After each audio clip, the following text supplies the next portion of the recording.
Someone's turning 2 and someone's putting her big girl pants on and they're not the same person. It's episode 13 of In Real Life. This episode is sponsored by Schoola, a retailer of pre-loved clothes that donates 40% to schools. Some people say you can tell a lot about a child's personality by the way they came into the world. And that is very true for my little Miss Paloma Sky. She came out of me like a cannonball, fast and fiery. And she's pretty much been that way ever since. She was early to crawl, early to walk, early to talk. You know, she's gonna be turning 2 actually in a couple of days here. And a lot of times we say like, oh my goodness, I can't believe my baby's turning 2. It's the opposite. I can't believe she isn't already 2. It seems like pretty much for the last 6 months, she has been exhibiting 2-year-old behavior. She gets very fixated in what she wants. She has no problem expressing herself, letting her preferences be known, and if you get in the way of that, you better watch out. So case in point, she may see my makeup kit and she will fixate on it, she will go for it, and if you get in her way, wow, big trouble. So, and that's an example where sometimes I will cave because I don't want to deal with the consequence. Because she'll cry and she'll be super upset, and that's hard, right? So I'll let her play with this makeup kit, even though I know it's messy, it's not a good toy for her to play with, but I'll just do it because she is at a tricky age right now. She is too old for me just to take that makeup kit and hide it and give her another toy, kind of doing the bait and switch or the art of distraction. Doesn't work for her. But she's also too young to really reason with, to explain to her, you know, that this is mommy's and here, these are Paloma's toys, but these are mommy's toys. And she doesn't have quite that emotional intelligence yet. So what I find myself doing is caving on these little things, and I'm finding now it's not okay anymore because she is hitting 2, mama's got to put her big girl pants on, and I need to learn to sit with the discomfort of her reactions when I do set some boundaries. So don't get me wrong, I'm very clear if it's anything dangerous. So if she goes for like an outlet cord or something like that, I'm very firm, and she gets very upset. And we have to sit together for about 10 minutes and work through it and talk about it and, you know, let her calm down, the whole thing. So I'm just gonna have to get more and more comfortable doing this a lot more because she needs to be socialized. I mean, she needs, you know, eventually she's going to be going to preschool. She needs to learn to wait and be patient, and she's not always going to get what she wants when she wants it, and she's going to have to learn to deal with her disappointment. And as her mom, I get to coach her through that. But it is challenging for me because I've never really had to go through something like that.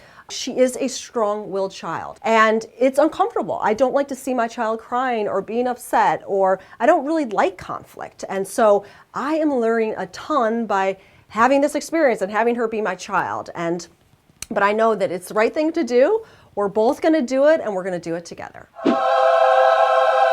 The terrible 2s, that's a term, none of us like it. I know the new term maybe is tumultuous 2s, and there is some truth to that if you have a strong-willed child. But I'll never forget my mom's friend telling me this. She was a therapist, I really respected her, and when I was pregnant with my first child, she said, you know what, Genevieve, a lot of moms are afraid of toddlers, they dread kind of the tantrums and that whole era. But she's like, for me, it was my favorite time with my child because what you are witnessing is the development of their will. And this is something that is huge for their health and strength and well-being as a person. And so this is, their will should not be something that is crushed or dreaded or feared, but it's something that should be celebrated and nourished. And is it challenging? Yes. But is it important? Yes. So I keep that in my mind as I'm walking through this journey with Paloma, and I'm so grateful for her because I love her strength. I love that she's strong-willed. We need more women like this. I think in the world, she's going to be a phenomenal leader. I think she'll be running the world in her own little way. And what a gift that I get to witness this and help to coach her along this path of life. And now a word from our sponsor. Founded by Mom Stacy Boyd, a former principal, Schoola turns clothing into opportunities for kids. At Schoola, you can find amazing savings on gently used women's and kids' clothing with thousands of items added to the site daily. Look at these cute clothes from Schoola. For every $5 spent, $2 is donated to schools. You can also donate your family's gently used clothes to raise funds for your kids' school.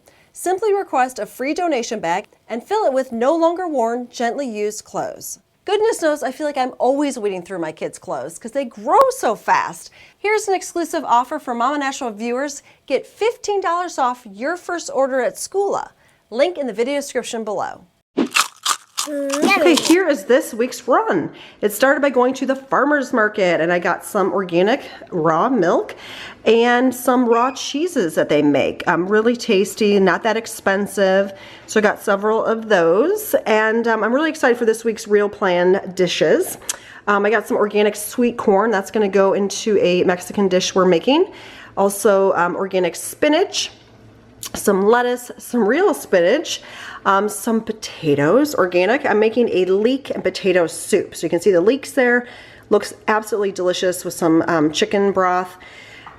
Got some organic broccoli and carrots and berries. My absolute favorite, especially in the morning. Then we got some grapes, pears, sweet potatoes, some grass-fed beef, some pastured chicken in there, some organic cheeses, and some yogurt. So there you have it. I'm super excited to show you what I make next week. Aww. Baby bear, what do you see? Red fox, what do you see? Blue hen, prairie dog, what do you see? A mule deer, what do you see? Where do you think?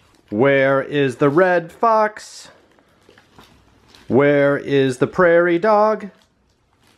Where is the blue heron? Where is the mountain goat?